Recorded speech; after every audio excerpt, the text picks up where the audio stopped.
Você está ouvindo o Opencast. O Opencast é um oferecimento da Dataware Infraestrutura de TI. A Dataware é uma empresa especializada em cabeamento estruturado e atende todo o Rio Grande do Sul e Santa Catarina. Dataware, seus dados em boas mãos.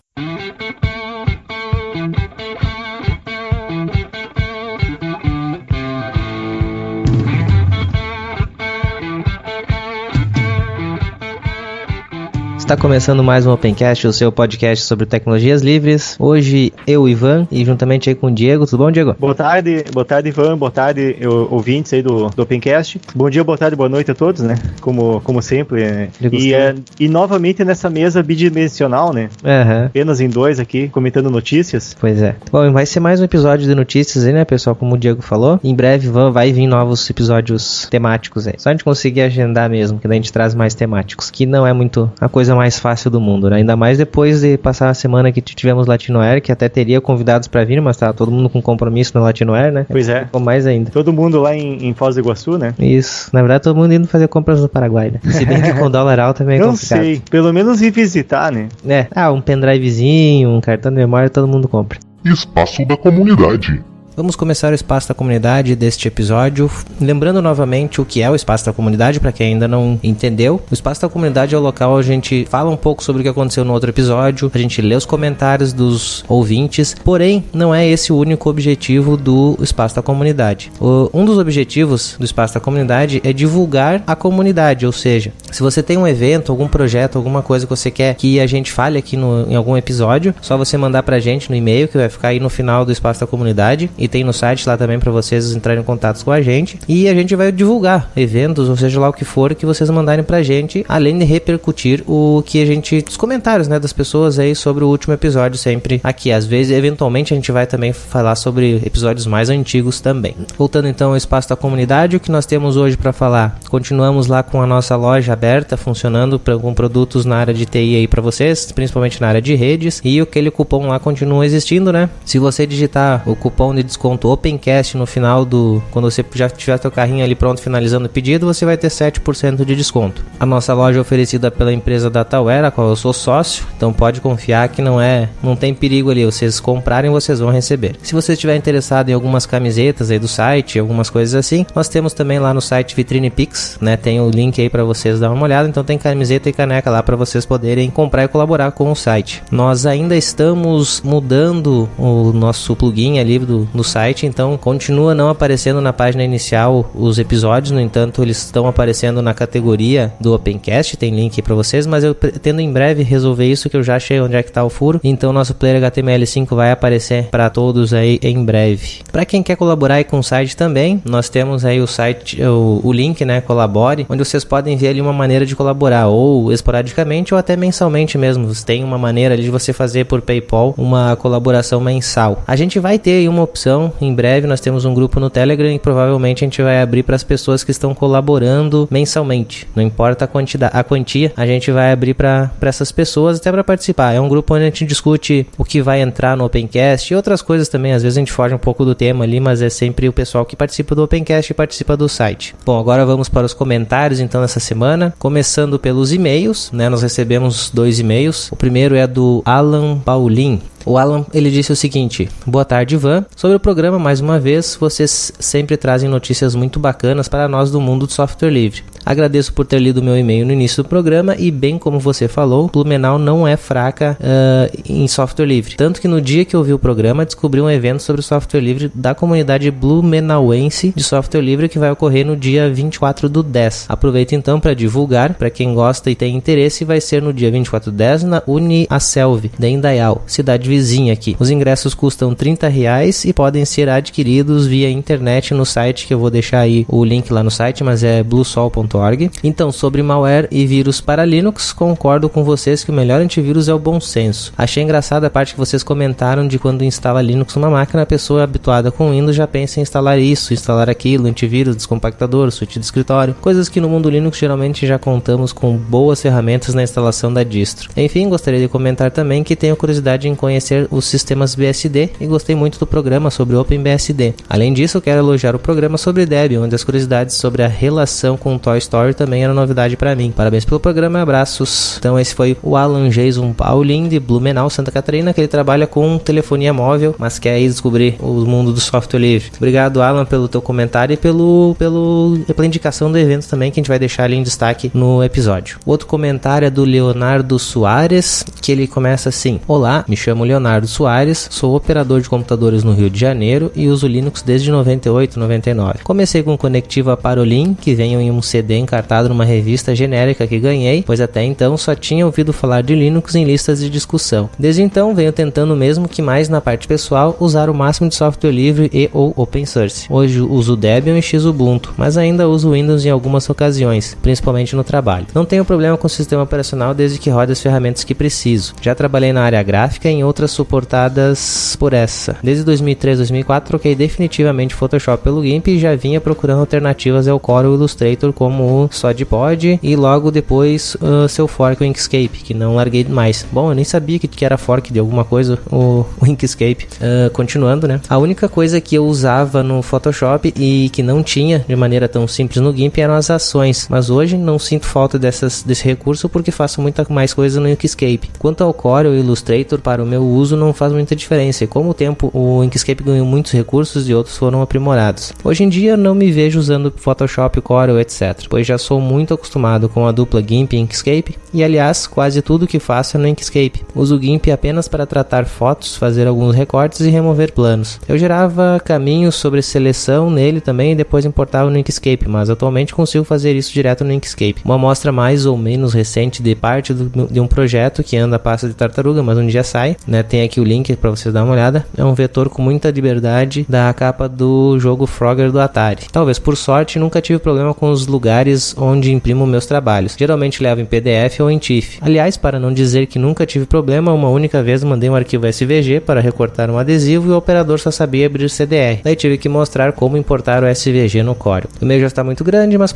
eu gostaria de fazer um comentário sobre o Cast 52, que também é pertinente ao 53. Concordo com vocês, apesar de não ser impossível usar 100% software livre, como vocês mesmos comentaram, o maior empecilho está na camada de usuário. Com grupos pequenos até algumas dezenas de pessoas é um pouco mais fácil migrar, mas quando esse número chega a centenas ou milhares, a coisa muda muito de figura. Não importa se outro software faz o mesmo serviço igual ou melhor, se é gratuito ou não, a necessidade de readequação é tão maciça que mesmo pequenos deslizes têm consequências catastróficas. E daí para voltar a estaca zero é muito mais difícil, mas sair de lá novamente será muito mais difícil. Trabalhar no setor público me fez presenciar essas coisas mais de uma vez. De certa forma, na minha opinião, caminhamos, já não é de hoje, para um meio em que pouco importará o sistema operacional. As aplicações estão migrando para a web, não necessariamente a internet, e cada vez mais os usuários não se dão conta disso. Para terminar, ufa, né, ele brincou. Parabenizo a todos pelo Opencast, já estou inscrito no feed e irei escutar os programas mais antigos. Abraços, Leonardo Soares. Desculpa pelos mais antigos, tá, cara? E muito, Leonardo, que realmente eram muito ruins. Obrigado pelo comentário, tem bastante coisa aqui pro pessoal que trabalha hoje com Photoshop e fecha a cara pro GIMP. Espero que essas pessoas também ouçam aqui os comentários que você fez. Bom, agora passando para os comentários no site, o Eduardo Klosowski, né, que já é frequentador assíduo aqui dos comentários, ele deixou um comentário dizendo o seguinte: gostei do episódio e vou aproveitar para deixar meus comentários. A última vez que vi alguém precisando atualizar a BIOS não deve fazer 2 anos. Foi no notebook devido a problemas no teclado. Cada versão tinha um bug diferente e nenhuma resolvia, inclusive no Windows. O IPv6 tem mais bits para endereços, porém não quer dizer que é mais complicado decorá-lo, como F0DA5E. Eu entendi a brincadeira, né? Depois o pessoal lê o comentário, vai entender assim que lê. Que é um endereço válido e bem fácil de lembrar. Também existem algumas técnicas de migração que utilizam endereços como FF 192.168.1.1. Com relação aos cursos de IPv6, embora possa ser difícil num curso, tem bastante material no site ipv6.br. Eu nem sabia desse site, Eduardo, nem sabia que ele existia. Continuando aqui o comentário, consegui aprender o suficiente por lá para ficar tranquilo. A pior parte são as operadoras que ainda não distribuem os endereços para seus clientes e se liga para perguntar ao pessoal que atende, às vezes até técnico, nem sabe direito o que é IPv6. Hoje as vantagens do IPv6 para IPv4 é a quantidade de endereços, não precisar de NAT, suporte e autoconfiguração. Todas as outras já foram adaptadas e estão disponíveis no IPv4 também. Porém, temos ressalvas. Ainda existe muita tradução de um protocolo para outro, o que dificulta a comunicação fim a fim. Na autoconfiguração, além de não informar o servidor de DNS, ainda temos problemas extremamente graves de privacidade, que não vale o uso desta função. Sobrando apenas o endereçamento, onde já havia algumas redes mudando de uma máscara /24 devido à falta de endereços, isso que num dos primeiros protocolos 256 tinha sido considerado um número muito grande de host, que seria quase infinito. Agora esperar o próximo episódio. Bom, o próximo episódio tá aí, né? Outro comentário aqui do Edinaldo de Almeida, conhecido como Naldo. Ele diz o seguinte: olá pessoal do Opencast, tudo bem? Tudo bem. Gostaria de deixar minha contribuição ao episódio sobre o tema atualização de BIOS. Eu uso Linux no desktop há pelo menos 10 anos e nesse período já devo ter atualizado o BIOS umas 7 vezes. Não só em minhas máquinas, como também em alguns PCs de colegas e clientes, pois já trabalhei com manutenção de micros e uma das tarefas que por vezes fazemos é o tal procedimento que visa não somente a correção de bug, tanto de placa mas de processador e chipset, mas adicionar suporte a novos processadores. Lembrando que se uma BIOS não tiver os parâmetros corretos acerca de um processador, ela pode não setar corretamente os valores de tensão e frequência ao processador, o que na melhor das hipóteses, que geralmente acontece, é que a placa-mãe simplesmente não liga e na pior pode danificar algum componente. No mundo Linux existe um projeto que considero muito superior à maioria das ferramentas para manipulação de ROMs, que é o Flash ROM. É uma ferramenta de linha de comando extremamente rápida e eficiente que pode verificar, corrigir, extrair, modificar ROMs e chipset, placas de rede, GPUs, BIOS e EFI. Lembrando que esse é um procedimento avançado e se algo der errado no meio do caminho, como por exemplo uma queda de energia, adeus PC. Antes de realizar qualquer procedimento, deve-se verificar se ele suporta os chips da placa a ser atualizada. Tem o link aqui do projeto para verificar o que é suportado. Abraços e parabéns pela iniciativa. Edinaldo, obrigado também por falar aí das BIOS, né? Assim como o Eduardo também tinha falado, mais informação aí que a gente não conhecia, pelo menos eu não conhecia.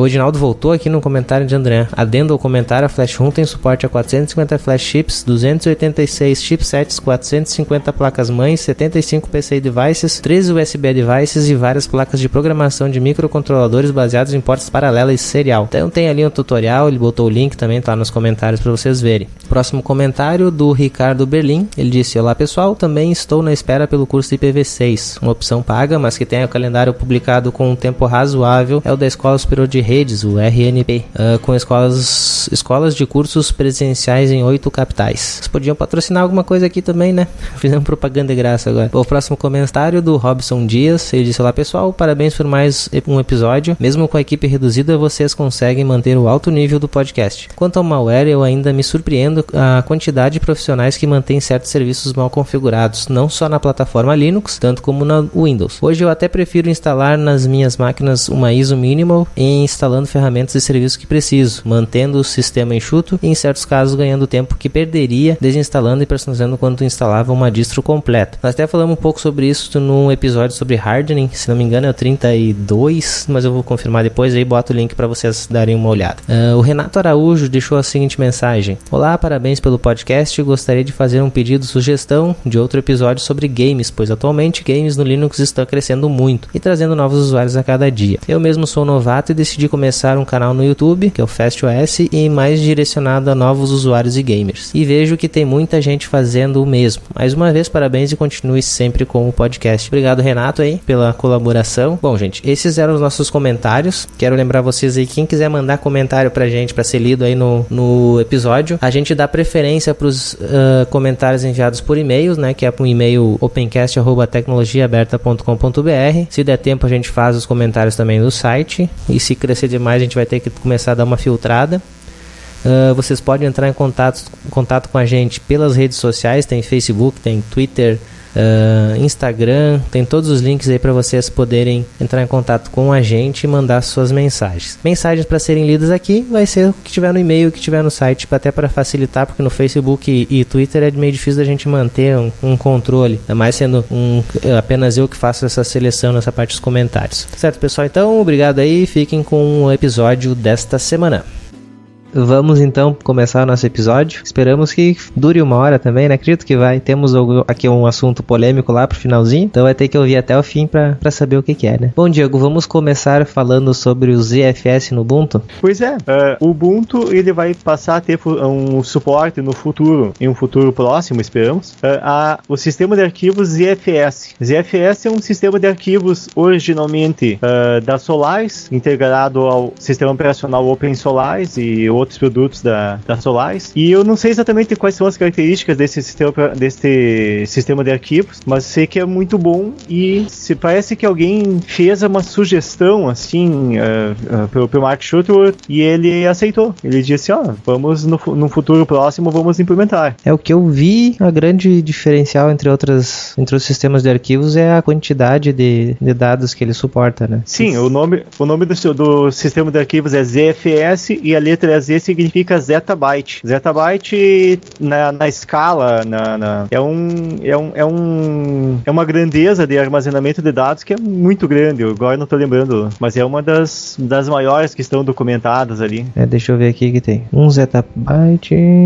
É que ele pega um arquivo de 1 zettabyte, consegue ter um arquivo único de 1 zettabyte, né? Que hoje não é possível com outros sistemas um arquivo tão grande, né? Agora está muito melhor explicado o porquê desse sistema de arquivos, né? Mas eu tinha visto em algum lugar que eu perdi o link, agora não sei onde é que eu tinha visto, que tem também a capacidade máxima do sistema de arquivos. Tamanho máximo, 2 na 64 bytes. 16 exabytes. Isso aí. Número máximo de arquivos, 2 na 48. Tamanho máximo do volume 2 na 64. Cara, 2 na 64 é isso muita coisa. É 16 exabytes. 2 elevado na 64 é muita coisa. Uhum. Não chega no zettabyte, né? Mas é no exabyte. Pois é. Cara, 2 a 64, pra quem não tá muito familiarizado com potências, 2 elevado a 64 é 2 mais 64 zeros depois desse 2. Então é muito número. Eu acho que o usuário comum não vai se beneficiar disso, não porque não vai ter arquivo grande, mas não vai precisar ter um HD suficiente para isso tão logo, né? Pois acredito. No próximo pro usuário final, quer dizer, afeta o usuário final, mas não diretamente. Afeta indiretamente porque nos servidores isso faz diferença. Isso, no computadorzinho de casa, no desktop, no notebook, até no próprio celular, isso ainda tá um pouco longe, né? Não é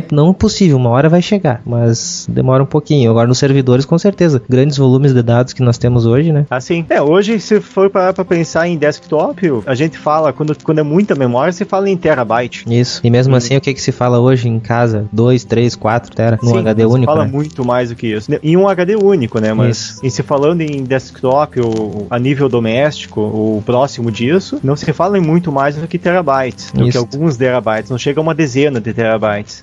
Mas é bom esse sistema de arquivos que começando a vir vídeos em 4K e companhia, os arquivos vão ficar grandes, né? Sim. Já são grandes hoje pros padrões antigos, né? Pelo menos pra gente que é meio dinossauro, que trabalhou com disquete.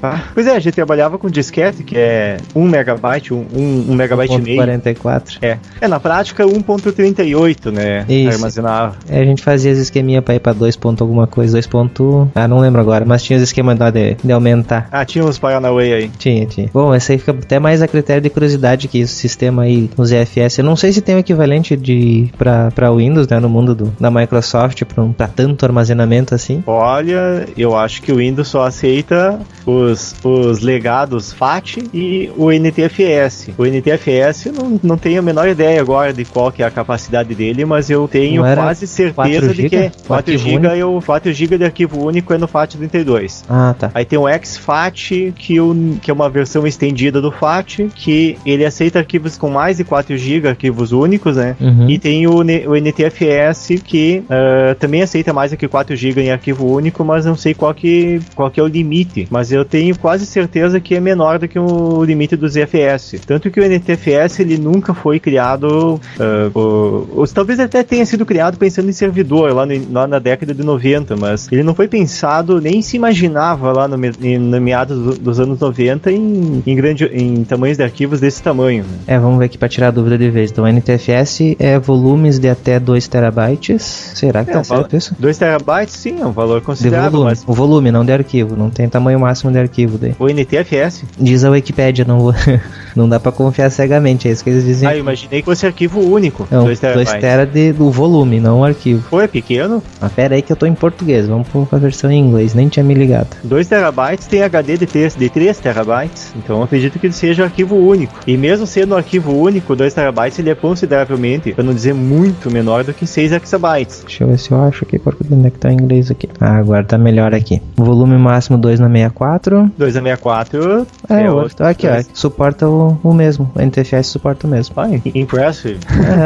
Arquivo, tamanho máximo do arquivo também, 16 exabytes. Pois é. Aí outro detalhezinho, outra curiosidade em cima do ZFS é que a especificação do ZFS ela tá sob uma licença CDDL, que ela é mais ou menos semelhante como se fosse uma licença Apache, que ela permite, é basicamente um open source. Uhum. Ele permite ser comercializado, uso comercial do processo e que futuras versões sejam de código fechado, ao menos a entender, né, que seja isso. E também permite a criação de novas versões com código aberto, né, mas seguindo essa ideia do CDDL, pelo jeito. Sim. Aparentemente é bem semelhante ao licença Apache. Bom, então o que a gente falou que seria um ponto dentro, pode ser um ponto fora, porque o NTFS já tá ali nativo no Windows. Não, por causa que o NTFS, o suporte dele, pelo menos o suporte oficial dele, só tá no Windows, né? Essa é a desvantagem dele. Exato. Aí o ZFS, tudo quanto é arquitetura pode implementar. Inclusive a Microsoft, segundo essa licença, teoricamente até a Microsoft poderia fazer uma implementação do ZFS. Sim, claro. Da mesma forma que a Canonical tá planejando fazer uma implementação. Não sei se eles fazerem uma implementação ou eu acho que é só habilitar isso no kernel. Habilitar, né? Porque já deve existir uma implementação para Linux do ZFS. Então é só habilitar ou incorporar, fazer os devidos ajustes para poder fazer parte do Ubuntu, né? Isso aí, essa notícia é mais a nível de curiosidade, a gente acabou indo um pouquinho além, né? Acabou falando mais até do que a gente imaginava. Bom, vamos para a próxima notícia então? Pois é. Falar ali do SteamOS 2.0 baseado no Debian 8.2. Cara, a primeira coisa que eu quero falar do SteamOS, tá demorada para sair uma Steam Machine, né? Tá demorando. Eu perdi a notícia aqui, mas deixa eu voltar pra pauta aqui. Tô abrindo ela que eu não tinha aberto ainda também. Tinha lido antes. O SteamOS baseado em Debian 8.2. Eles tinham dito de início que não iam utilizar a versão 8 do Debian, se eu não me engano. Aí depois parecem ter voltado atrás, colocando o Debian 8 como base do sistema do SteamOS 2.0. O que melhorou? O suporte a controle do Xbox que eles botaram? O que tem mais? Deixa eu ver aqui. Alguns drivers gráficos que foram adicionados ao kernel. O kernel próprio deles modificado, assim como faz a Canonical também, de modificar bastante o kernel. Sim. Só que fica com eles, né? Provavelmente, eu não sei esse detalhe do SteamOS, se fica com eles ali, se eles liberam, se eles retornam isso pro kernel ou não. Pois é. Tá mais por uma customização do kernel, né? Eu acho que é. Da mesma forma que acontece com a Canonical, relativamente semelhante ao que acontece com o Android. E são... acho que pra quem não sabe como é que faz a Canonical, né, com o kernel, que até chamam de kernel Ubuntu e não kernel Linux, né? Pra quem ainda não se interessou, mas gosta de atacar o caso da Canonical, a diferença é que é o mesmo kernel do Linux, eles pegam ele, tem muita coisa que é enviada pro kernel e não entra no kernel. A Canonical acredita que isso é útil nessas alterações e ela bota no seu próprio kernel. Então, como ela não tem o mesmo kernel que tá lá no repositório, né, do kernel Linux, ele tem coisas a mais, às vezes até coisas que vão entrar no kernel, mas vão entrar daqui a muito tempo, ou sei lá, daqui 6 meses, 1 ano, talvez entre no kernel Linux. A Canonical, julgando esses patches como sendo importantes, já libera antes. Então, como não é o mesmo kernel, é que se chama kernel Ubuntu e não kernel Linux. Questão de licenças, na verdade, né? Não é a situação, aparentemente, de uma notícia que a gente vai comentar mais lá no final, que é uma situação, lá no final tem uma situação que, ao menos pelo que eu pesquisei, é uma situação inédita a respeito do kernel. Mas isso é para daqui um pouquinho. É assim, só para adiantar, o da Canonical, ele é um fork que não é fork, que não quer ser fork, né? Isso. Ele só tá se adiantando, porque na verdade acaba que vai ficar igual, só que ele tá se adiantando aos patches. Exato. Eu não sei se o SteamOS faz essa mesma coisa, eu acredito que seja a mesma coisa. Esse kernel Linux modificado provavelmente é isso. Você não teria o porquê de destacar isso se fosse só uma configuração na compilação, né? Eles colocam alguns módulos que eles acreditam serem mais interessantes, alguns patches, alguns elementos ali que eles acreditam serem mais interessantes. Isso, até para melhorar o caso deles, a interface deles, né? Sim, claro. E existe uma possibilidade de que até indiretamente o kernel, o Linux, de forma mais oficial, eles olham assim, isso funciona, vamos fazer também.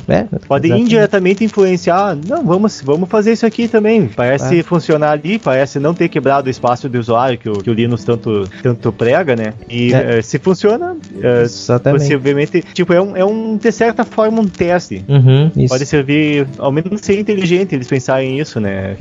Por parte da Linux Foundation, né? Eles encararem essa situação da Canonical, do Android e da Valve ali, como um ambiente de testes ali que pode ser que eles coloquem eles oficializem essas implementações, né? Mesmo que eles não submetendo oficialmente, eventualmente algum patch eles não nem submetam pro kernel, mas o kernel pode, o pessoal da Linux Foundation pode pensar assim, isso é bom, vamos fazer igual. Isso aí. O Debian não faz mais parte da Linux Standard Base. Linux Standard Base, pelo que eu pesquisei, é uma espécie de POSIX que não é POSIX. É um POSIX que não tem que pagar licença, não tem que pagar não tem que fazer parte do consórcio POSIX, que é uma coisa que envolve muito dinheiro. Linux Standard Base seria então uma especificação que mantém o suporte a definir compatibilidade entre os programas nas distribuições Linux. Isto. É uma padronização. Eles estão caindo fora dessa padronização. Não se sabe por quê. Pelo menos não está aqui na matéria, né? O porquê que eles estão fora dessa... Eles estão pretendendo sair fora dessa padronização. Mas, e também diz a matéria que, apesar de não dizer por que eles estão caindo fora, eles dizem que eles não querem se distanciar totalmente. Eles não querem, não querem mais saber da Standard Base. Mas eles querem não ter essa marca oficial com eles. Sim. Então, possivelmente alguma mudança que eles querem fazer ali, que eles estão amarrados com essa padronização, ou talvez a carga de trabalho. Então eles querem... Tem muita coisa que eles estão fazendo que eles não estão utilizando na prática, que eles acreditam que os seus usuários do Debian não estão utilizando, e eles estão deixando para trás isso aí. Eu acredito que essa seria uma notícia que o Aprijo eu poderia comentar muito bem. Com certeza. Então realmente está fazendo falta a presença do Aprijo nesse episódio. Até vou dizendo aqui, para quem não sabe, a gente tem um grupo no Telegram que a gente fala algumas coisas ali, às vezes eu não consigo anotar tudo que o pessoal fala de coisa boa que tem ali que podia sair para episódio. É muita coisa. Mas a gente vai aproveitando que sai lá. Em breve também eu vou arranjar uma maneira aí do pessoal que ouve também participar desse grupo, mas aí vai ser tipo um incentivo para outras coisas. Depois disso a gente conversa melhor. Em um próximo episódio, quando tiver isso estruturado melhor. Bom, vamos voltar aí pro episódio. Próxima notícia, já que o Aprijo não tá aqui, senão ele já discorreria aí durante uns 20 minutos sobre isso, né? Pois é, vamos rapidinho, já que tem acho que 14 notícias aí, tem bastante coisa. Falar sobre OpenGL 3D implementado dentro do LibreOffice 5.02. Aí eu te pergunto, 3D no LibreOffice, pra quê? É para os recursos gráficos do Impress? É do Impress, né? Isso. Mas também eu acho que ajuda nas planilhas, não sei se na notícia eu não vi isso, mas nas planilhas, gráficos, 3D e companhia também ajudaria um pouco na... Sim.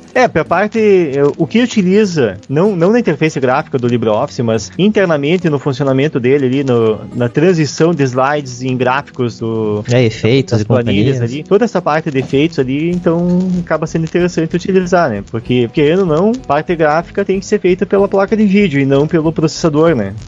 O ideal, pelo menos, seria. Sim. Eu vejo alguns gráficos, eu não sei se pela notícia não diz isso, mas eu acredito que vai ajudar também. Eu vejo alguns gráficos em planilhas do Calc que às vezes dá uma apanhadinha na máquina pra processar a parte gráfica, simplesmente pra mostrar, quando tem muitos dados, né? Sim, pro meu mestrado eu tive que fazer uma planilha que tinha um monte de coisa, assim, parecia aquelas demonstrações, assim, de computador dos anos 80, assim, cheio de gráfico e gráfico de pizza e gráfico de barra e não sei o que, e um monte de número, uma planilha gigante ocupando um monitor de mais de 20 polegadas, assim, cheio de coisinha, assim, e tu abrir aquilo lá na máquina, a máquina consegue ver o gráfico sendo desenhado, né? Exato, é muita coisa, mas é por causa que a planilha que eu tava utilizando tem realmente muita coisa. Sim, muitos dados, né? O usuário mortal não percebe tanto isso, vai perceber na beleza de uma transição de um slide ali, que vai rodar um pouco mais fluida, né? Sim, claro. Eu não percebo, eu sei que tem esses gráficos que eu vejo dos outros, né? Eu não trabalho com eles praticamente. Como eu sempre digo, pra mim o texto é pra escrever coisinhas simples, a planilha é pra fazer, é só porque tô com preguiça de fazer uma tabela no Writer, daí eu faço a planilha, pra mim é bem básico, nem fórmula. Geralmente eu nem fórmula uso. Ou se uso é soma. É o básico, feijão com arroz. Eu sou o basicão mesmo. Cara, eu fiz isso com feijão com arroz, cara. Eu fiz aquele... Depois eu vou ter que passar essa planilha, cara. É coisa de louco. Mas enfim. E no Impress é a questão de transição de slide. Eu não sei se alguém ainda utiliza transição de slide, né? Pois é. Aquela coisa dos anos 90, né? Tem gente que ainda gosta, né? Eu vejo, cara, na pós que eu tava fazendo, os professores, só que a maioria usava Mac pra mostrar as apresentações. Nem sei qual é o nome do programa. Eles adoram fazer aquele aproxima, Keynote. Distancia, vai mexendo.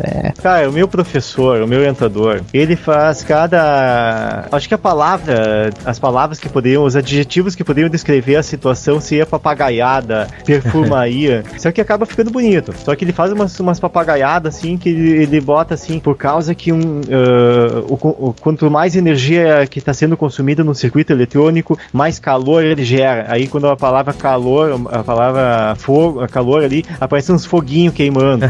Meu Deus. Sim, não, cara, é muita coisa. Sim, aí fica mais tempo fazendo isso do que realmente gerando conteúdo, né? Pois é. Apesar que aqueles slides lá eu acho que são os mesmos há uns 10 anos.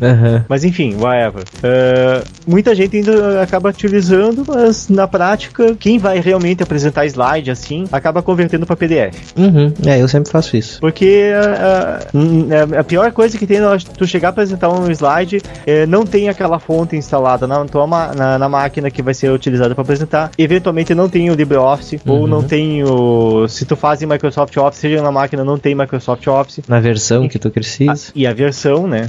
Enfim, aí tu faz em PDF e tu tem garantia que vai abrir corretamente e é um padrão, tipo, hoje já é padrão OSI, já é um padrão o PDF, mas mesmo antes de ser um padrão, ele era um padrão de fato, um padrão de, tipo, todo mundo utilizava mesmo sem ser padrão. Então, acaba sendo mais interessante converter para PDF. Aí, uma das mazelas de converter para PDF é que perde transição.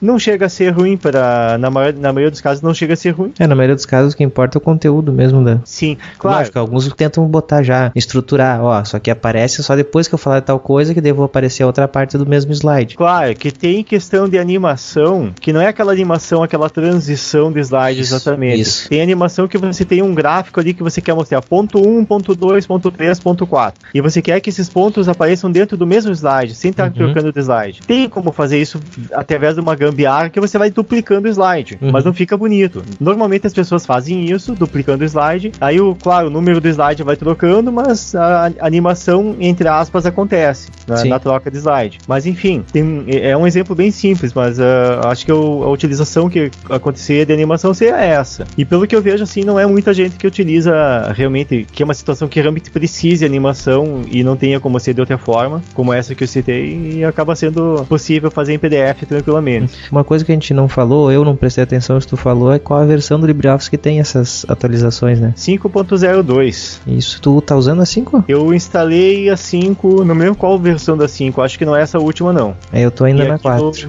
Aqui no meu desktop eu tô com a 4 ainda, acho.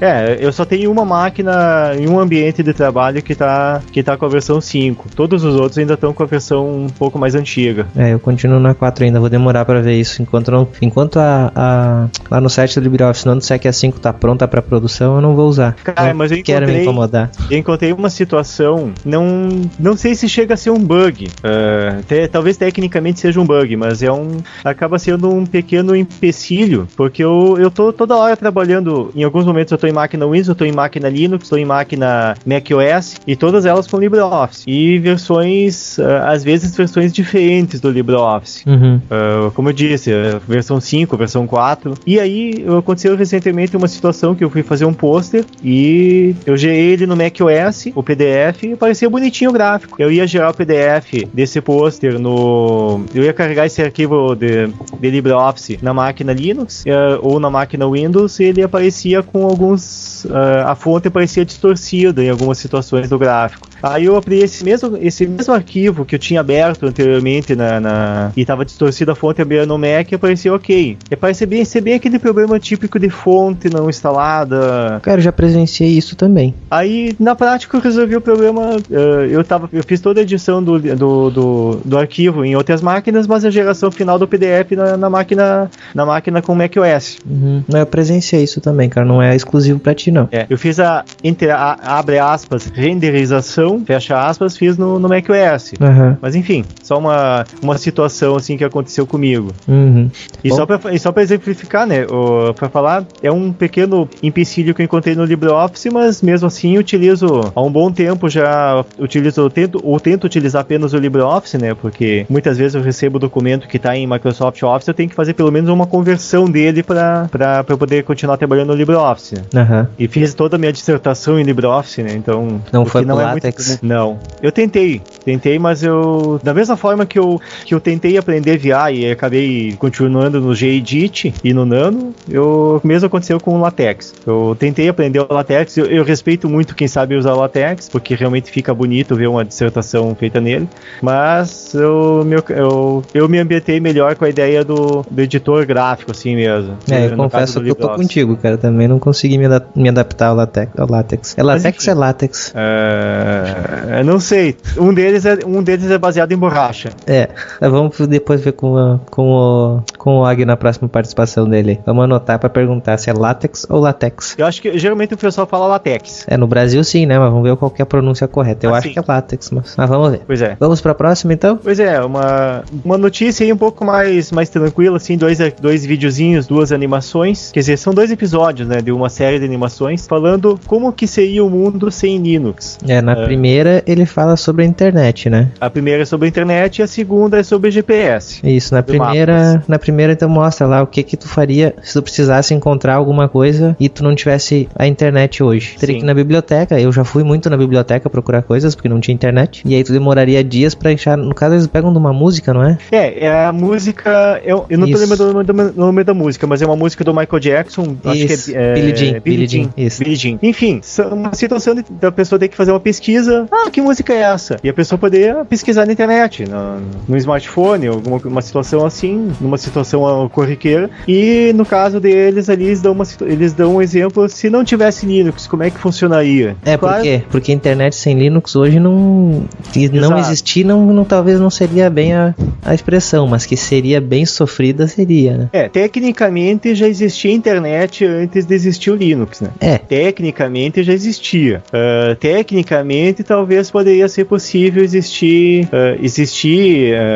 as coisas que existem hoje, não da mesma forma, mas poderiam existir smartphone, poderia existir internet, poderia existir buscadores estilo Google, enfim, GPS também é uma coisa que já existia antes de 1991, já existia o aparelho do GPS. Eu tenho um Garmin antigão lá, mas é sofrido, cara, olhar aquela telinha. Sim, tecnicamente esses aparatos, as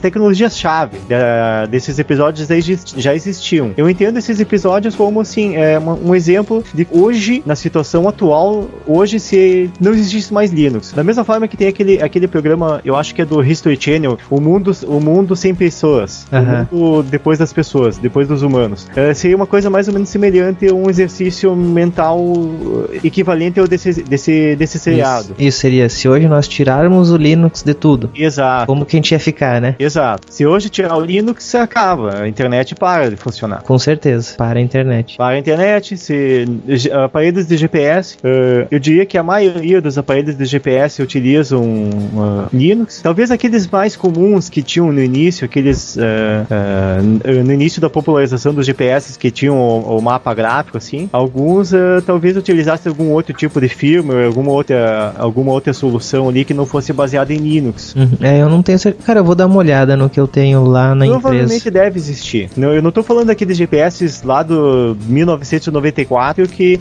não tinha nem mapa, que só trazia latitude e longitude. Eu não tô falando daquilo. Eu tô falando já de aparelhos GPS, desses mais comunzinhos, que eu tenho um mapinha ali. Eu tenho um mais antigo, mas ele também tinha tem os mapas, não é tão atualizado como tem as atualizações dos mapas de hoje. Sim. E aquilo lá era usado para fazer medição de terras. Da mesma forma que até pouco tempo atrás existiam aparelhos da Nokia com Symbian OS que tinham GPS e tinham mapa.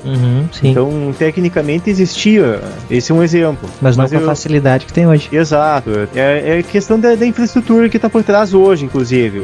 Por exemplo, o Google Maps, obviamente, ele roda em cima de Linux. Então, um outro sistema não teria capacidade de aguentar a carga de todos esses mapas aí. Vai ter gente dizendo que se fosse Unix, a gente teria capacidade. Tô vendo. Não, eu teria capacidade, mas e o dinheiro para pagar licença? Se fosse um Unix licenciado. E se fosse tecnicamente poderia ser um BSD ou alguma variante de BSD, né? Poderia ser tecnicamente. Mas enfim, o Google não utilizou BSD, pelo menos não que a gente saiba, para fazer os mapas. E da forma que está hoje, tipo, da forma que está implementado hoje, não se troca da noite pro dia o sistema operacional dos servidores deles. Com certeza. Não se troca. Então, se acontecesse essa situação, tipo, acabou o Linux, não tem mais, ia acontecer isso, ia ter um apagão de tecnologia. Com certeza. Tem mais episódios que vão sair ainda, esses são apenas os 2 primeiros, né? São quantos episódios será? É uma temporada, né? Vão ter mais, eu não lembro se eu vi quantos vão ser, vamos ver aqui, deixa eu ler. Se tem essa informação. Não tem informação aqui. Não tem essa informação, não. Ao menos aqui nessas matérias, né? Não tem informação de quantos vídeos serão. Mas vai ter mais, com certeza. Sim, vai mais alguns. Imagino que pelo menos uns 6 episódios, talvez 12. Eu acredito que pelo menos 10 vai ter. Sim. E uma coisa bom a gente destacar aqui, né? Em inglês, sem legenda. Talvez a legenda do YouTube, né? É aquela legenda do YouTube que é gerada automaticamente, mas já teve o caso do segundo vídeo, já vi ele legendado no YouTube. Então, se der uma pesquisada, encontre os 2 vídeos já com legenda em português Brasil, feita por outras pessoas que baixaram o vídeo, legendaram e subiram o vídeo de novo.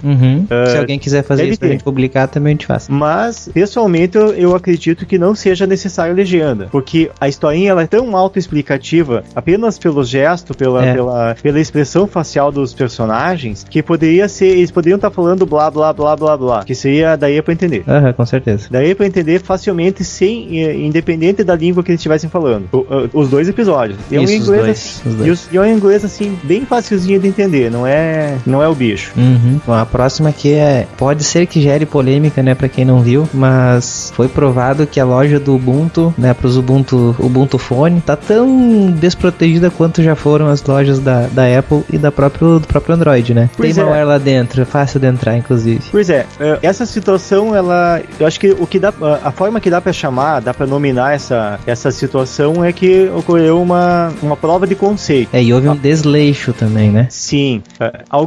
Uma pessoa assim quis fazer uma prova de conceito de que tecnicamente era possível criar um malware para o Ubuntu Phone. Foi lá, fez um aplicativo que trocava a tela de boot e conseguiu colocar esse aplicativo na loja do Ubuntu Store. Isso, claro, o aplicativo em si aparentemente não faz nada de demais. Não é maléfico. Isso não é maléfico, né? Na prática ele não é maléfico, mas em teoria ele abre uma brecha e diz, é possível.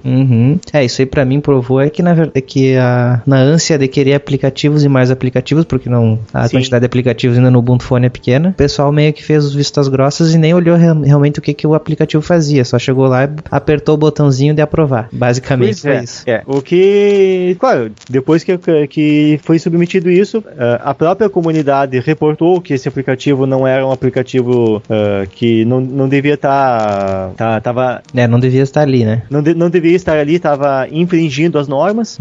Então ele foi rapidamente retirado e toda essa situação parece ter gerado uma mudança na política de segurança da loja da Ubuntu Store.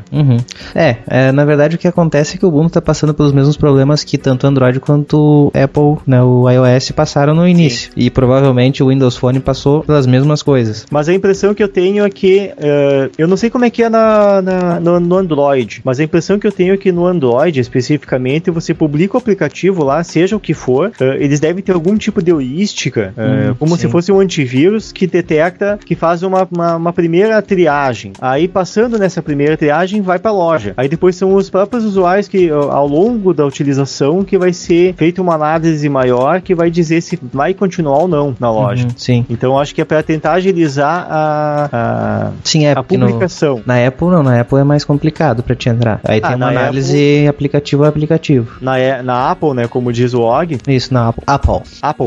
Aparentemente a situação que ocorre é que primeiro o aplicativo ele é validado para depois ele ser aprovado. Isso. E no Google parece ser mais ou menos o contrário. Ele é feito uma pré-validação automática ali, para depois uma pessoa de verdade, de carne e osso, verificar se aquele aplicativo é bom ou não.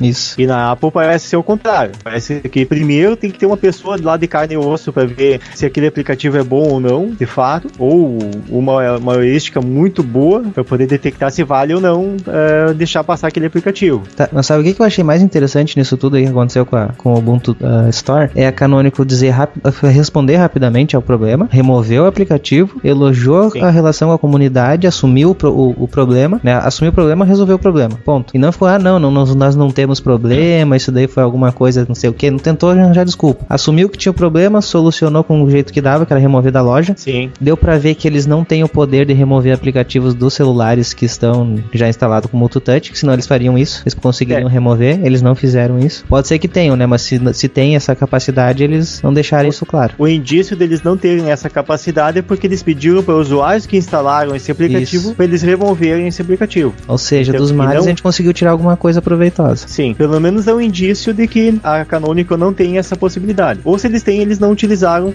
por fins políticos, eles não quiseram utilizar. Isso, exatamente. Coisa que eu sei que já aconteceu com a Apple, né? Pois é. Já andaram removendo aplicativos. Não sei se o Android já fez isso também, mas a Apple já fez. Eu acho que o Android também tem essa capacidade.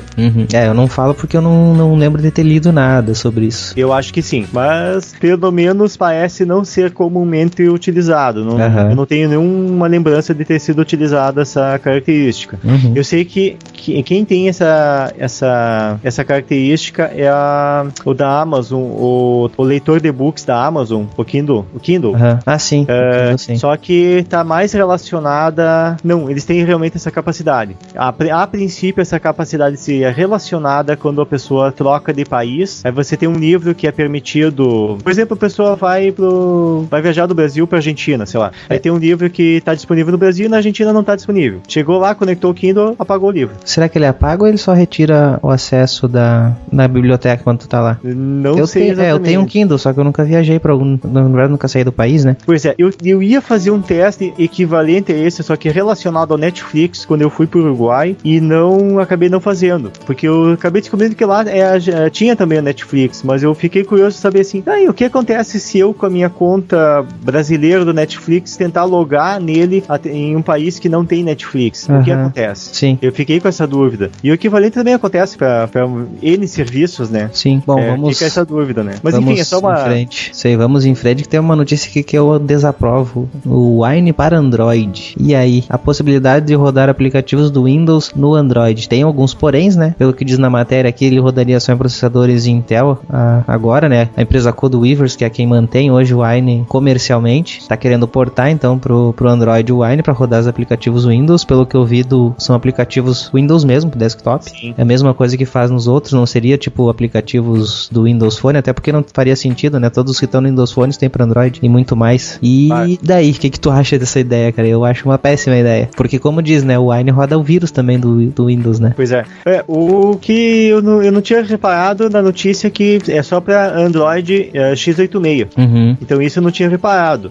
A princípio sim. Ele vai rodar primeiro com processadores Intel. Depois vão começar para os AMD. É que e isso assim vai mudando, né? Envolve esse detalhe de ser apenas para x86 envolve um aspecto técnico que vai muito além do que o Wine se propõe a fazer hoje. O Wine, ele se propõe a fazer uma tradução da API. E para ele, de fato, conseguir rodar uma aplicação Windows x86 em uma arquitetura ARM, envolve em chamar literalmente o Wine de emulador.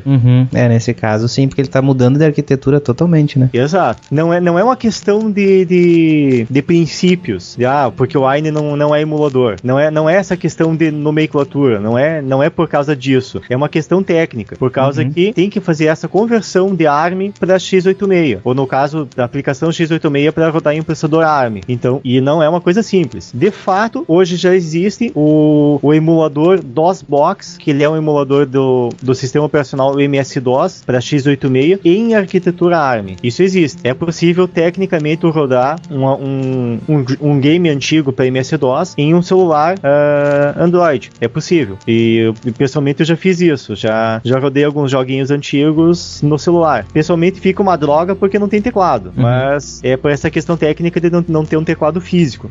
O maior problema. E gasta uma bateria do caramba, né? Sim. E eu acredito que o equivalente ia acontecer com a Wine. Mesmo fazendo apenas a tradução da API e, por exemplo, rodando em dispositivos da Asus, que... No caso meu, eu ia comentar isso. No meu ele rodaria, mas eu não acho que não instalaria.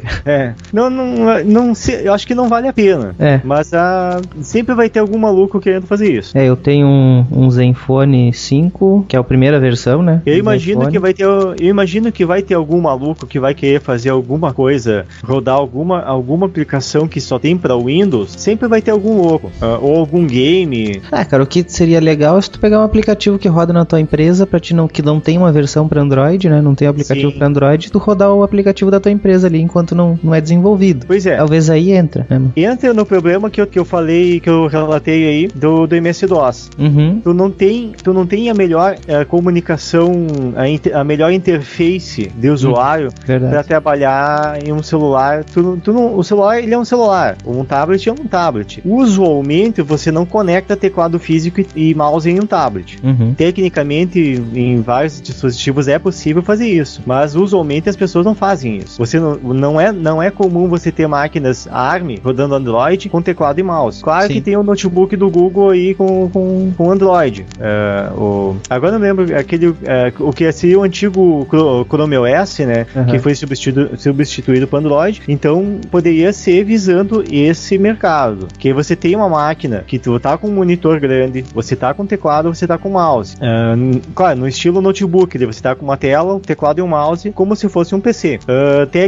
Aí você tem os requisitos de interface de usuário. Você tem um teclado, você tem um mouse, mas a questão de estar rodando Wine ali pode valer a pena numa situação dessas. Poderia o sistema da empresa nesse notebook aí, por exemplo. Sim. Poderia fazer sentido numa situação dessa. Só assim mesmo. Pessoalmente, se é num dispositivo que não tem teclado físico, não tem mouse, que pro caso para rodar uma aplicação Windows, é interessante você ter um mouse, que você tentar apontar com o dedo na tela, tentar usar um Windows, um aplicativo, não exatamente usar o Windows, mas usar uma aplicação de desktop em uma tela touch, fica meio estranho, porque até os botões ficam muito pequenos. A interação não é feita para ser touch, a interação é feita para ser com teclado e mouse.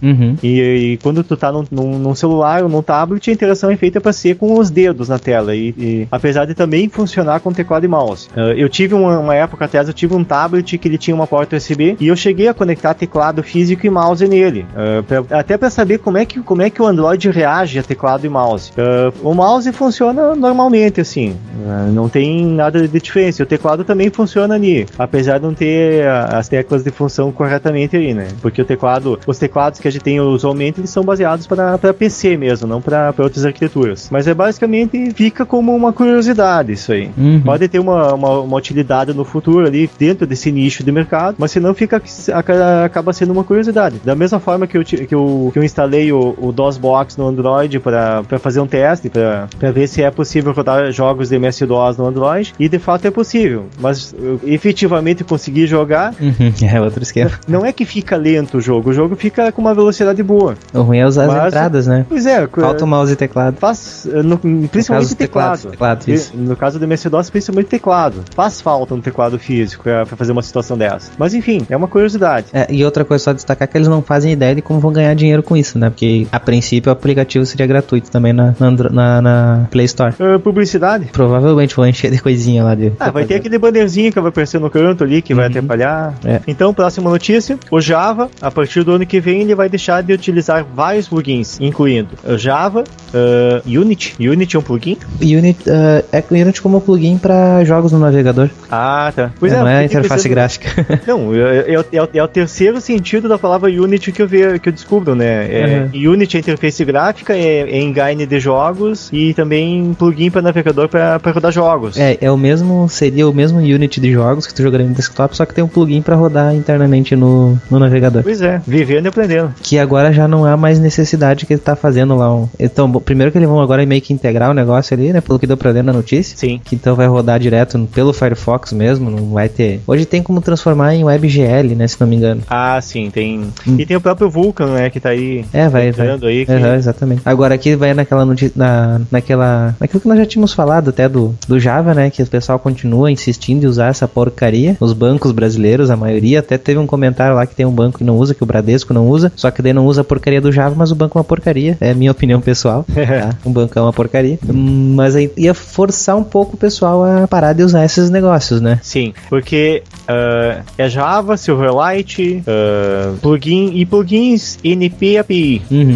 Acho que a única exceção... Cara, eu sempre falei NPAP. NPAP? Pode ser também. Não sei, eu não sei, eu sempre li NPAP, mas é bom ser... NP API da ideia que tem uma API, né? Isso, mas faz sentido. NP eu não sei o que é, mas enfim. Não pode. Não pode. A partir de 2016 no Firefox não pode mais. Não pode mais a API. Mas enfim, a única exceção à regra é o Flash, cara, e não consegue matar esse desgraçado. Não consegue matar esse desgraçado. O Flash continua porque eles dizem que ainda tem muita coisa sendo usada, ainda faz muito... tá muito presente, né, na experiência do usuário. Eu tava tentando ver... foi ontem. Eu tava tentando assistir alguns clipes de música e no YouTube, através do celular, né, no caso com o tablet, tentando assistir no tablet alguns clipes de música no YouTube, e algumas bandas, eles não estavam... No YouTube eles tem alguns clipes que eles não tem mais. Um exemplo é do AC/DC, da banda AC/DC. Tem alguns clipes da década de 70 que eles não estão... A banda não quer veicular mais esses clipes, ou por algum motivo não tá veiculado na conta oficial deles, e outras contas também não podem ter mais esse clipe, então acaba ficando... Enfim, no YouTube não tem mais esse clipe. Aí em outros serviços de vídeo, e sim, existem outros serviços de vídeo, esses clipes estavam disponíveis. Porém, esses outros serviços de vídeo funcionam em Flash. Aí vamos ser bem sinceros. Aí eu não assisti, eu tive que... Tá, ok, vou assistir outra coisa. É que tu usa o Chrome, né? O navegador. Não? Firefox mesmo? O navegador Chrome no Android, sim. Sim. Tu já fez uma migração bem grande pra Android, né? Eu ainda uso pouco pra navegação. É só na emergência que eu uso mesmo. É que assim, o Android, no tablet a gente utiliza o tablet a gente utiliza assim, quando tá em casa, assim, pra ficar na sala, pra ficar no quarto, assistir um clipe. Situações assim, que não vale a pena levar o notebook junto. Sim. Aí eu fico mais aqui na minha ilha, aqui no escritório, que eu tenho mais... Eu gosto de ter os meus 2 monitores, queria ter o terceiro, mas não tenho como ter ainda. Mas não é pra trabalho, é pra consumir conteúdo, né? Sim, claro. Acaba sendo por uma situação dessa. Aí, principalmente na sala, quando a gente tá na sala, aí a gente quer consumir conteúdo através do Chromecast. Então, a gente não quer levantar do sofá, a gente não quer ter que... Só em situações extraordinárias a gente vai plugar o notebook na TV com HDMI. Claro. Então, na maioria das vezes fica ali, a gente dá um jeitinho. E o que eu consumo é vídeo que eu tenho, eu transfiro mesmo pela... Como é que é o DLNA, isso aí. Sim, é bem interessante isso aí. E agora, como eu tô com a casa cabeada em gigabit, então é mais tranquilo ainda, né? Nossa. Aí tá uma maravilha. Pois é, casa de ferro e espeto de ferro. Nesse caso aqui é. Tá, uma coisa também aqui que a gente não falou é quando que isso vai realmente, né? Isso, mas mais pro final. Mas é até o final de 2016, não é pra janeiro. Vai ser uma migração. Até lá, se bobear, até desistem do Flash, tomara. Pois é. O Flash depende desses outros sites, eles começarem a adotar, né? A grosso modo, se a pessoa não sai muito do padrão ali da navegação, a pessoa consegue viver sem Flash. Mas ainda tem muito site que utiliza Flash. Bastante. Bom, se eu vou ser bem sincero, a própria interface de administração do Tecnologia Aberta tem um gráfico gerado ali em Flash. Esquece. Era em Flash, já mudaram para HTML5, eu nem vi. Nem tinha reparado. Esse site, agora não tô lembrando que site de vídeo que é, mas tem o Vimeo, tem... Agora não tô lembrando o nome dos sites, mas tem vários sites que funcionam como se fossem YouTube, né? Sim. E quase todos eles utilizam Flash. Cara, eu fui outro dia que fui perceber que tem situações que não funcionam. Claro que eu poderia eventualmente tem um aplicativo desses sites pra eu botar no Android, pra funcionar nativamente, mas nem foi me oferecido, porque normalmente quando você abre um site... já detecta. Por exemplo, um exemplo, IMDb, aquele site pra tu saber informações sobre filmes, sobre cinema. Esse site, quando tu carrega esse site em um dispositivo Android, Android, ele te recomenda na hora, assim, ó, tem o nosso aplicativo, você quer utilizar o aplicativo? Sim. Aí eu sempre digo, não quero instalar mais uma tralha aqui.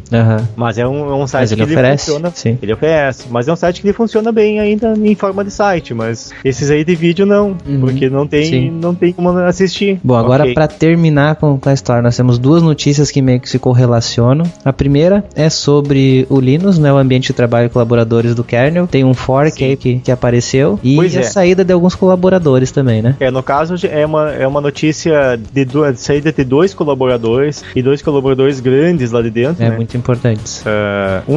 Uma dessas pessoas era responsável pela parte de USB 3.0 e a outra pessoa era responsável pela parte de boot, UEFI, Secure Boot. Eu acho que é isso ali. Talvez tenha mais alguma coisa. Mas enfim, quem são essas pessoas? A primeira pessoa, o Matthew Garrett, ele criou um fork do kernel Linux e saiu do desenvolvimento do kernel. Se desligou.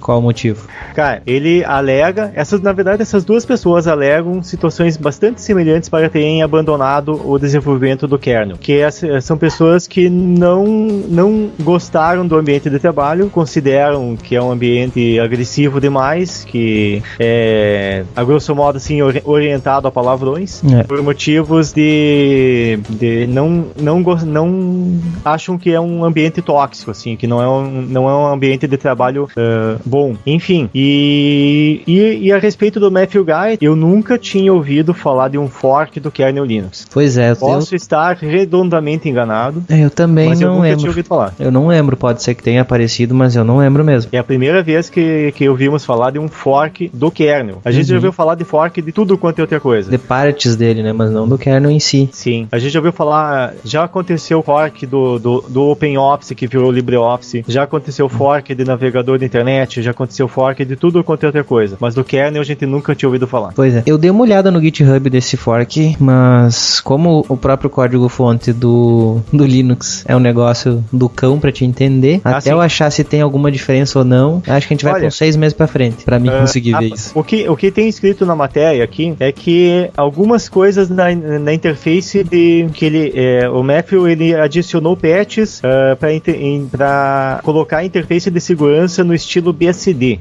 Então ele mudou algumas questões ali na parte de segurança. Sim. Possivelmente, aí é uma opinião minha, é só uma opinião, não tenho evidência nenhuma para poder dizer isso, mas possivelmente isso quebra o espaço do usuário. Então, é uma coisa, possivelmente já deve ter sido tentado para aplicar lá internamente e não passou por quebrar o espaço do usuário. Ou por algum outro motivo, ou porque a gente já tem essa outra política de segurança, então não vai ser essa outra aí, não vai ser esse estilo BSD. Sim. Mas enfim. Bom, mudança a gente só vai poder ver aí com o tempo aí pra analisar, porque o fork... Se é uma questão se vai vingar ou não. Também. É aí que eu acho a parte mais difícil, isso aí vingar. Ou ele se torna num projeto totalmente diferente do kernel Linux, partindo da base do kernel que tem hoje o Linux, mas vai pra outro lado. Sim. Ou é meio difícil mesmo. Claro que para a maioria dos mortais o kernel não faz diferença. Eles acham que não faz diferença, na verdade. O kernel, pro usuário final, para 99,9% das pessoas no mundo, ele é transparente. Isso, ele só tem que saber que o negócio tá funcionando. Sim, só simplesmente funciona. Hoje a coisa funciona muito bem. Diga-se de passagem, o kernel funciona bem, mas para quase todos nós é uma caixinha preta, de certa forma uma caixa preta, né? É uma caixa preta que dá para abrir e olhar, mas a gente acha que as pessoas não entendem o que tá dentro daquela caixa, então abre, olha ali dentro e fecha e sem saber o que tá dentro ali. Tipo, viu que tem, mas não entendeu. Enfim, o Matthew e essa outra pessoa, a Sarah Sharp. Essa aí que eu acho a mais polêmica é a saída da Sarah Sharp. A Sarah Sharp. Então, ambas pessoas saíram do desenvolvimento do kernel do Linux por não se adaptarem ao ambiente de trabalho. E pelo menos para mim não é novidade de que o ambiente de trabalho do kernel Linux, ele é orientado é uma expressão que eu criei agora, né? Orientado a palavrões, né? Ele é muito muito agressivo, digamos assim. As coisas rolam de uma forma muito agressiva. Mas assim, eu não sei. Não é novidade. Eu não sei. Tu já trabalhou com desenvolvimento, né, Diego? Já. Tá, eu não sei na empresa que tu trabalhou. Onde eu trabalhei e empresas de desenvolvimento que eu já tive contato, não como desenvolvedor, como cliente, ou seja lá como que eu entrei lá dentro, eu vejo que todos todos os ambientes de programação são assim, os que eu vi até hoje. Raramente eu vi um ambiente onde todo mundo se chama pelo nome, todo um chama ô cuzão, ô filha da puta, assim, tô sendo bem sincero como a gente se chamava, mas não era agressivo isso daí. Existiam os palavrões sim, mas não era de maneira agressiva, e sim dava apelidos que aparentemente eram agressivos. Não sei se é isso que ela não gosta, mas isso eu vejo em todo lugar. Pois é, eu não sei exatamente o que acontece, o que aconteceu pra ela sair, né? No caso do Matthew, aparentemente fica claro que, pelo menos a desculpa deixa claro que é a respeito disso, é o ambiente que não gostou do ambiente. Eu não sei dizer se é o correto ou não é. Quer dizer, eu acho que pessoalmente eu diria até que não seria o ideal, né? Da mesma forma que numa empresa fora do setor de desenvolvimento, as pessoas não agem dessa forma, né? Sim. Em outros setores de empresas, assim, e principalmente quando está mais próximo do consumidor, as pessoas não agem de forma alguma semelhante a uma situação dessas. Sim. Então, onde eu trabalhei, era muito pequeno o setor de desenvolvimento, era apenas 3 pessoas, mas como esse setor, ele estava vinculado ao suporte da empresa, então, sim, daí... não podia ter, era um palavreado bastante formal. Nunca escapou um palavrão no meio do código que acabou saindo pro cliente? Não lembro de situações assim, eu lembro de situações não de palavrões, mas e nem de comentário no código.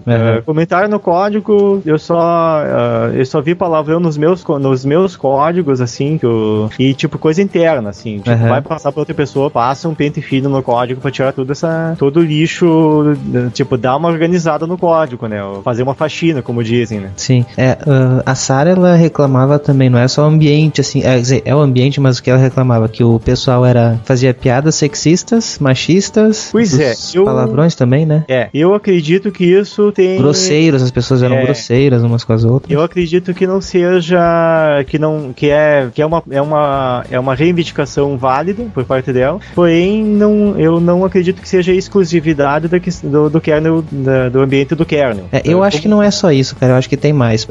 Até ela fala que saiu do ambiente ali de desenvolvimento, todos eram pessoas maravilhosas, conversavam normalmente, agora quando tava falando de código é que existia esse negócio, pelo que eu entendi no texto que ela escreveu. Pois é, diz isso, então se a pessoa diz isso...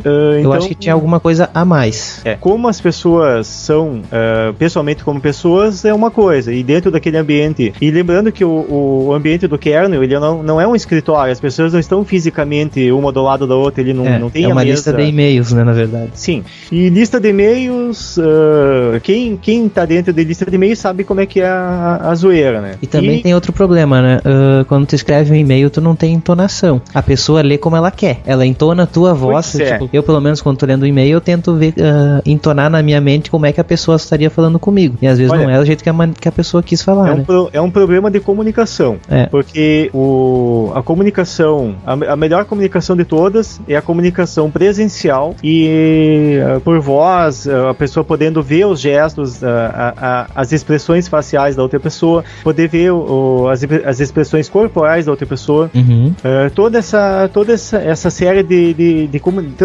existe toda uma comunicação não verbal ali também embutida. Uma situação de comunicação via webcam já perde uma parte dessa comunicação não verbal. Sim. Uma comunicação como nós estamos fazendo agora, via Skype, no caso o podcast também, é uma comunicação apenas falada. Tu não tá vendo aqui eu, por exemplo, abanando pra rua, essas coisas. Tu não vê que eu tô, se eu, por exemplo, olhar pro lado aqui, não prestar atenção no que tá falando, tu não vê. Exato.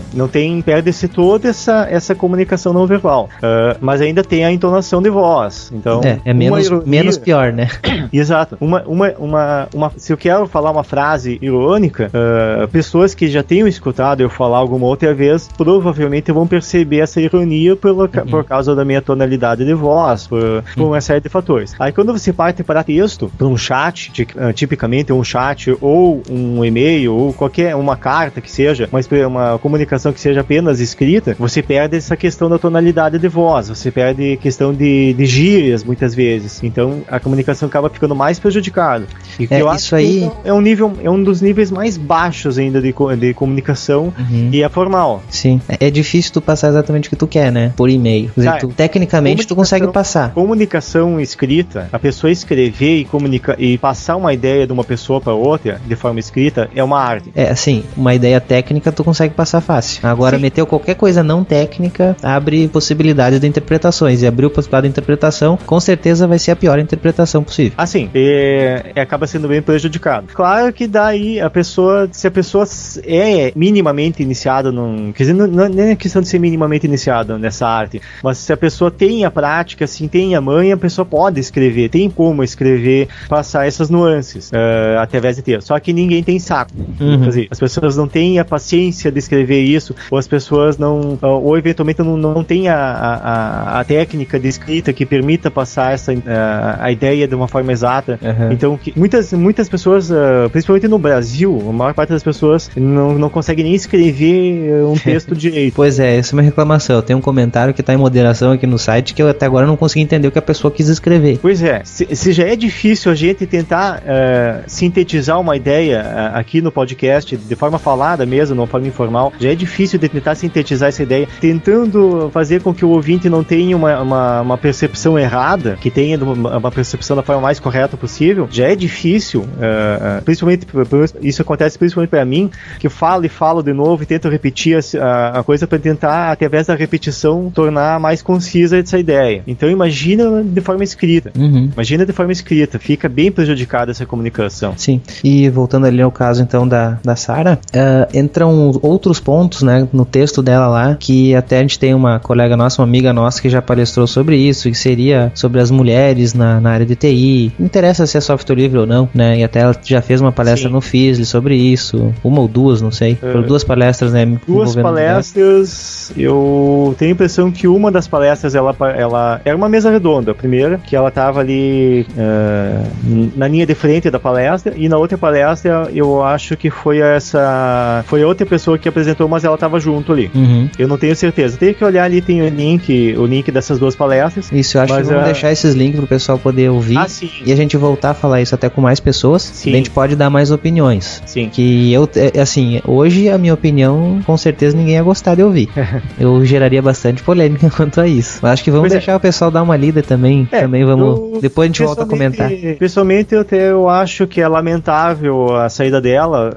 Aparentemente, essa situação é lamentável, mas tem essa questão da comunicação. Então, é sabido que é bem complicado a convivência dentro do kernel ali, né? Principalmente porque é basicamente uma lista de e-mails, né? A forma de comunicação. Eu vou dizer assim, o que eu tenho que eu vou gerar polêmica depois que a gente voltar. No próximo episódio a gente vai voltar a falar sobre isso. Sim, com certeza. Primeiro, ela foca bastante ela é mulher lá dentro, onde que uma parte que tem vários homens. Pra mim, isso é vitimismo, tá? Porque o homem é tratado mal do mesmo jeito que a mulher é tratada mal. Eu vejo isso em todas as empresas que eu passei, trabalhei com mulheres desenvolvendo e mulheres em suporte, assim como homens. Eu vi mulheres maravilhosas trabalhando, eu vi mulheres péssimas no trabalho, assim como eu vi homens maravilhosos trabalhando e homens péssimos.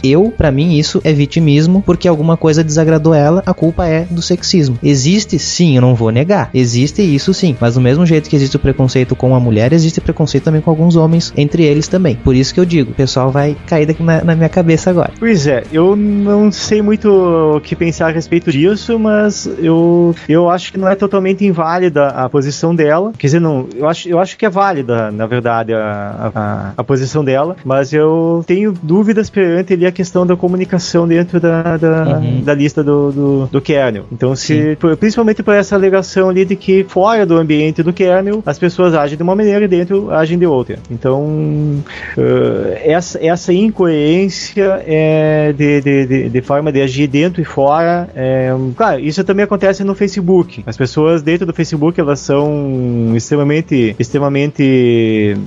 com posições muito fortes, eu esqueci a palavra, extremamente radicais dentro do Facebook, e fora são os cordeiros.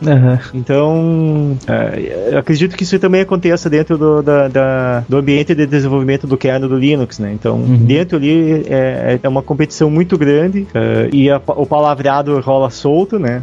Então, eu não consegui imaginar uma forma melhor de como fazer essa organização, esse ambiente de desenvolvimento, mas não... Acredito também que a utilização de palavreado chulo, né, de palavrões, seja prejudicial, mas eu não consigo imaginar uma forma melhor de como fazer. Bom, vamos deixar aberto.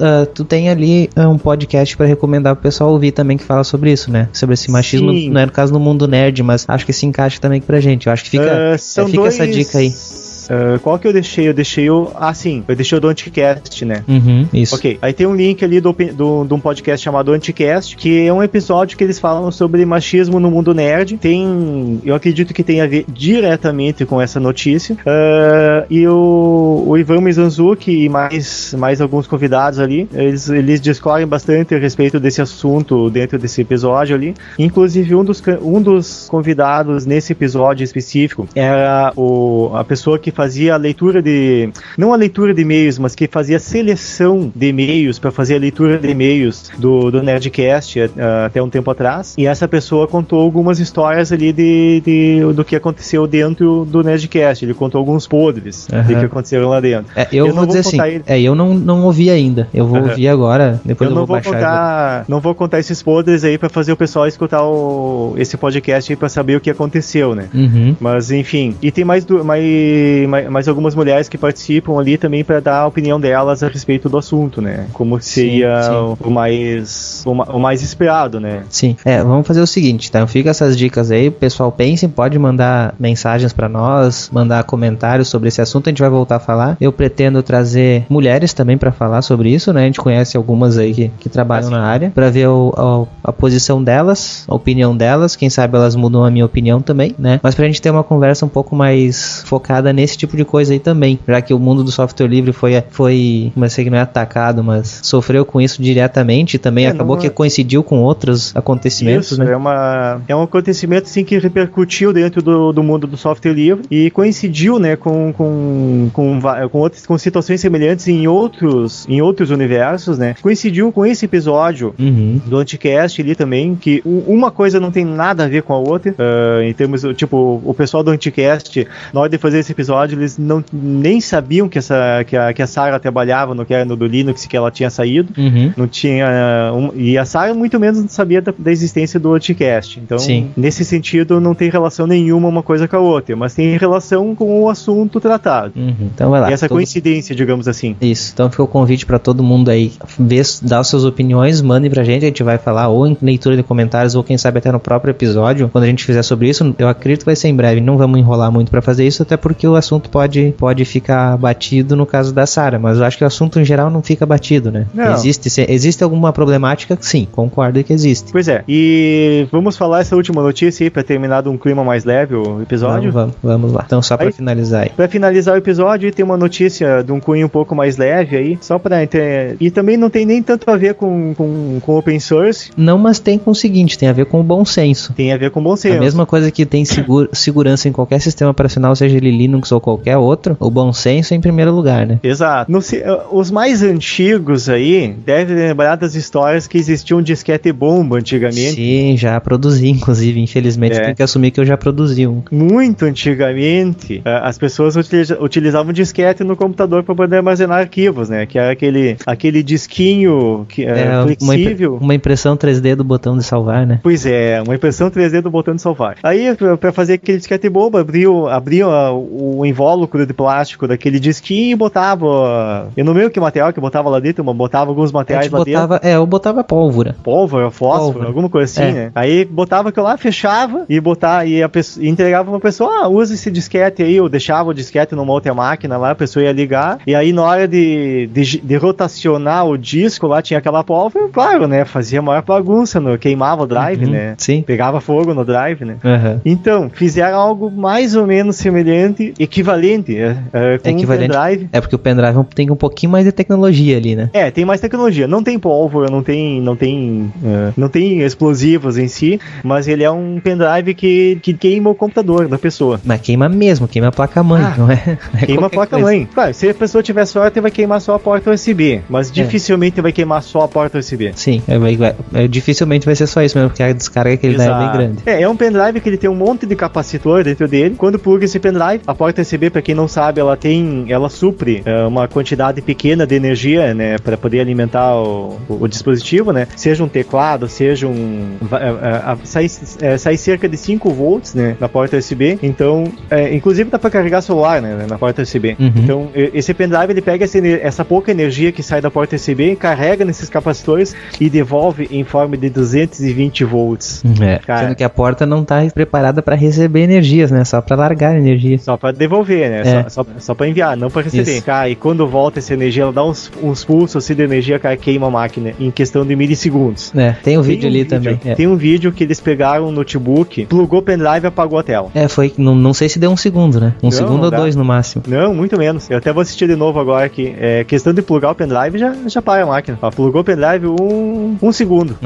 Foi 1 segundo, sim. Plugou o pendrive, morreu a máquina, que eu acho que leva mais tempo pra carregar os capacitores ali do que pra destruir a máquina. No caso, até eles dizem ali nessa matéria que o disco rígido se manteve intacto, mas a placa-mãe teve que ser trocada. Sim, mas numa situação extrema poderia queimar até o disco, Pode. A imagine, descarga pode passar pra lá. Cara, 220 volts dentro da placa do computador ali.